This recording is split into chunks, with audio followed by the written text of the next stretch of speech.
I'm Roby Brock with Talk Business and Politics. Welcome to our midweek edition of our Talk Politics Roundtable. It's a roundup discussion of some percolating issues at the state capitol during the current legislative session. I'm joined today by KATV's lead Capitol reporter, Janelle Lilley, Skip Rutherford, Dean of the Clinton School of Public Service, and John Burris, a Talk Business and Politics contributor and an advisor for Capitol Advisors Group. Thank y'all for all being here. You're welcome. Janelle, as usual, you get the first shot at the first question. The format is everybody brings their own question to the table. You're up first. All right. Well, I was in a very interesting committee meeting today in state agencies. Nate Bell's bill was the only one to be run. That's House Bill 1113. And it would separate the MLK holiday from the Robert E. Lee holiday and moving the Lee Day to November 30th. There was quite a few people signed up to speak, mostly against the bill, a few for the bill.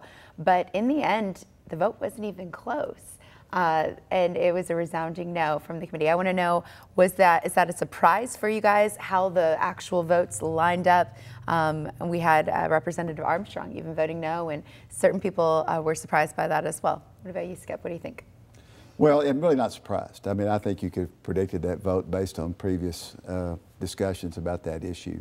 I think it's kind of an issue that I think Representative Bell's right. I think the King holiday is a federal holiday, should stand alone. I think the Lee holiday should be, if they want to have one, a memorial holiday.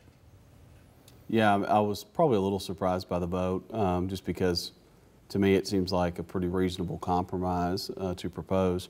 All that being said, I don't know if it was something that I would have ran a bill on. Representative Bell's not one to shy away from much. How would you have voted when you were up there?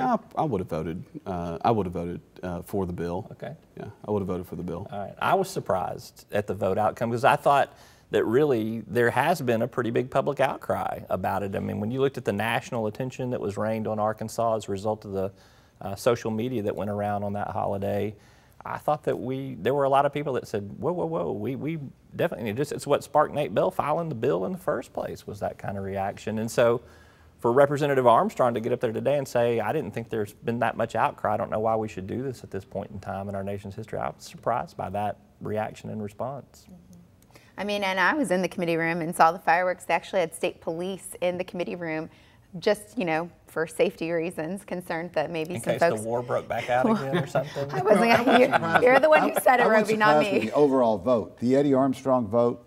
Yeah, the overall vote wasn't even close. Yeah, though. but I wasn't surprised at that. I mean, you look back on votes like that. I mean, even in 1990 when we repealed Amendment 44, which basically said do everything you can to stop Brown v. Board, which was clearly unconstitutional. Arkansas in 1990 only repealed that amendment by 10,000 votes. Yeah. So, I mean, look, there's a long history here. This was not a surprising vote. Eddie Armstrong, yeah, it'd be interesting to hear his commentary. I chalked this up. I always told members that there's going to be 2,000 bills. You make hundreds, if not thousands, of votes.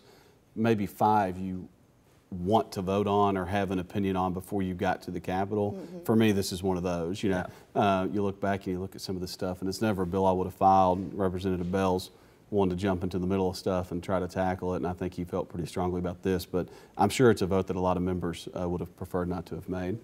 Your question now, Skip. You're in charge. You're the moderator. Well, look, I love being the moderator. Again, a vested interest question here, admittedly on the front end. There's a bill that would allow those with concealed carry permits, faculty and staff, to bring guns on college campuses. In years past, the legislation passed, but it also had a provision that would allow the Board of Trustees to opt out, which every Board of Trustee did for every campus. This bill does not have any opt-out provision.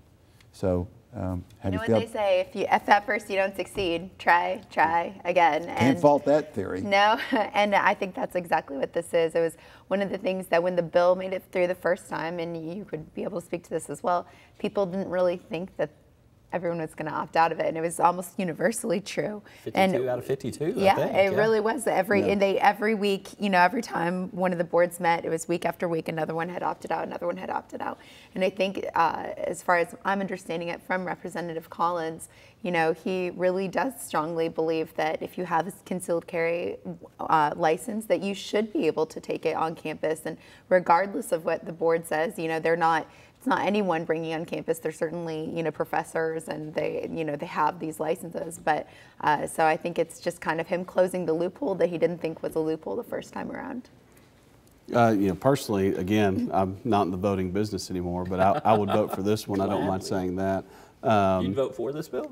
Sure. Yeah. I mean, colleges like to claim autonomy based on Amendment 33, and to a degree that's right. Why'd you look at me on that? I wasn't claiming autonomy. That's true. Well, they do like to point that out until they always need, of course, there's lots of reasons. Money. There's lots of ways they aren't autonomous, and in this situation, I think Second Amendment rights, and not to mention the right of personal protection, trumps any degree of autonomy they think they have. More should have opted in, because I think people are safer when responsible people are carrying guns. That's the point Representative Collins is trying to make. Laws only affect law-abiding citizens, and in this case, we ought to give law-abiding citizens the right to carry on the campus. That's the point he's going to make. I'd have to disagree with you, I mean, I think democracy rules in this instance, and you got 52 out of 52 colleges don't want this as policy on their campus. I think legislators ought to listen to the people that are in control of those campuses, and that's their recommendation, is to not do it. But that and admittedly, there are extenuating circumstances, and every campus is different, so I can't speak to the other campuses. But let me just tell you, at the case of the Clinton School, where we're 175 feet away from a federal facility, where the president, former presidents, walk over to our school on a regular basis, where we host ambassadors and world leaders. This could have serious implications about access for us, and I hope, you know, Representative Collins and others will look at that, because there are extenuating circumstances. I don't think from that particular issue it is a Second Amendment right. I think it's a security issue. Well, you got the daggum Secret Service over there protecting you too. Well, we've got yeah, but you know, we've invited for example, we've invited President George W. Bush to come do a book signing. We're hoping to get a favorable response from that. Would Secret Service allow him to come into the Clinton School with people with consumer? I doubt it. So I think there are extenuating circumstances where the views of the Board of Trustees and others ought to be considered. Yeah, interesting. All right, John, your turn. Question. Fire away. Seems like we're talking about the same people to a degree, but yesterday we had in the House Revenue and Tax Committee amendment to Governor Hutchinson's income tax proposal. His cut, the amendment replenished some of the previous cut in the capital gains tax. It's compromise. I think now it's agreed to by most, but I thought the House amending that proposal was something that not many people expected, and we'll probably see some debate on it still on the floor. So I thought I'd get the thoughts on that. I mean, I was surprised myself to see that. I was in the committee on the Senate side when the amendment was proposed originally, and got the word from Governor Hutchinson that he was in favor of that amendment of changing the capital gains tax in order to increase revenue so the tax cuts for the middle class could be garnered. So I was surprised at the backlash, though, from that. You have a governor who's definitely throwing his weight around a little bit in the first few weeks, and I just didn't think that there would be that many people ready to cry foul that quickly, and especially even in the House as well. Just to know that the governor supported it, already passed through the Senate committee and through the Senate, the full Senate, and then it's like, well, hey guys.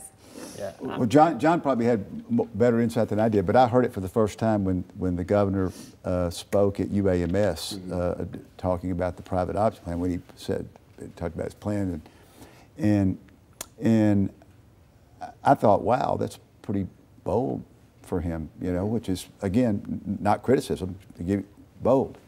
And then when it flew through the Senate, I thought, man, this is great. This is a done deal. That's exactly what I thought. I thought this is a done deal. Yep. I think what we're seeing is the legacy of Davy Carter.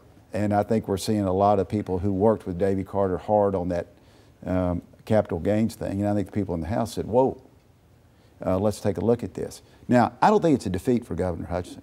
It's definitely not. I don't think. No, I don't. I don't think his party's taking him on. I think it's a. I don't think. I mean, look, if it's a $10 million swing, then Hutchinson will probably take that deal. Yeah. And you know, that's good governing. Right. Yeah. I think it just went from the easy win category to, you know, a somewhat compromised. But I definitely didn't think it was, it's a failure of it. And absolutely, you know, the important point here is we're cutting taxes, we're arguing about what kind and how much. Yeah.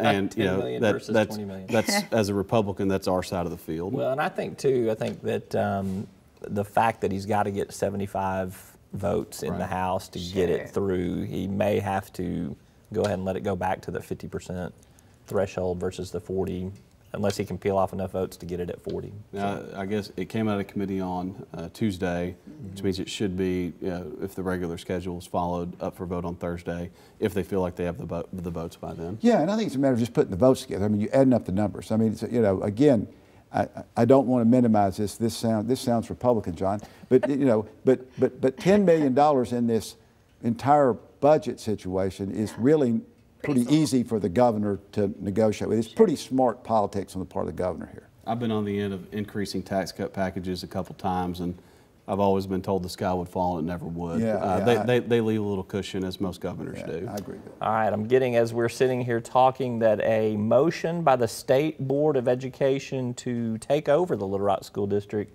Ledbetter broke the tie, so that the State Board will take over the Little Rock School District is what it looks like here from what I'm seeing. So thoughts on that? You're a former Little Rock School Board member. Well, is this good for the Little Rock School District to be taken over? Well, or first should of they have all, had a chance I think the issue now is if the decision has been made. I think you could argue a whole bunch of things. I think if the decision has been made, the real question is, you know, where do you go from here? And I think there are two questions that's got to be asked. Little Rock needs a viable public school system, and will this be additive? And number two, does the state want to get in the long-term business of running local school districts? Because this could open up Pandora's box for a lot of other school districts down the road. So too early to make that call. I think well-reasoned people debated this issue. I think it is now a time to look forward, figure out how to make it work. And I would imagine that the 5 board members, split vote, probably a lot of tough feelings here. People need to come together and say, okay, how do we make this work? And we need to be not talking about us versus them or state versus local. We need to be talking about we and kids. And if this helps, then let's support it. And if we can help make it better, then let's do it. It's going to be very, I think you're going to see some very strong emotions come out of this, and we need to let reason prevail. I think you've already seen a lot of strong emotions come out of it. I mean, certainly in the first vote, the first go-round, it tied. You know, Ledbetter abstained, and so for the second round to be the tiebreaker, I mean, I certainly think that from what I've seen and observed so far with the emotions on all parts, that it's going forward is not going to be a smooth road. All I'll say is it's not my wheelhouse. If Sam Ledbetter broke the tie and voted for a Little Rock takeover by the state, I think it shows how complex the issue is and how, to a degree, how strained people are in dealing with it. I mean, that's a pretty surprising thing to me as a far-off observer. Feels like a Supreme Court decision to me, 5-4 there, you know, just swinging one way or the other. Who's going to write the majority opinion? I think really, and you know, we've both been in areas where we've won and where we've lost. I mean, the real bottom line is I think the issue here is the value of the education in Little Rock and what can we do. So I hope the rhetoric tones down, and I hope that the substance rises up. That's what needs to happen. All right, Skip Rutherford, John Burris, Janelle, Lilley, thank y'all all for being here. It's a lot of fun. Yeah. Come back sometime, maybe, either one of you. Yeah, we're here all the time. Yeah. So, all right. We'll come back. I'd love to ask questions. I live upstairs pretty much. All right, appreciate the discussion.